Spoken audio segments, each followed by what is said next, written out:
আর 6 বছর ধরে খেটে যাচ্ছে, একটা না ভূতির মতো বেকার দিয়ে যাচ্ছি, কোনো পদোন্নতি নেই, কোনো কিছু নেই।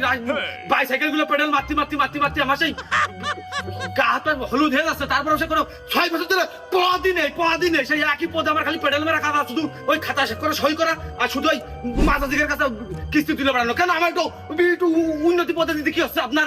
এই ইন্স্যুরেন্সের ম্যানেজার আমি, আর তুই আমার ওই পর্যায়ে যাচ্ছিস। তুই এক কাজ কর, তুই আমার ওই গলা টিপে মেরে ফেলে দে, আর না হলে মাঝের সাথে চা দিস, ওই চিনির বোতলে 2 চামচ লেগে বিষ দিয়ে দিবি, দিয়ে মেরে ফেলে দে, তুই আমার পথ জানে।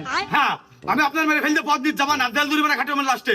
আমি এই হান্নান কোম্পানির লাইফ ইন্স্যুরেন্স লিমিটেড আমি একদম মাঠ পর্যায়ের একদম কর্মী হিসেবে আমি দাবি রাখতেই পারি যে আমি বিগত 6 বছর ধরে আপনার এই কোম্পানিতে আমি শ্রম দিয়ে আসতেছি।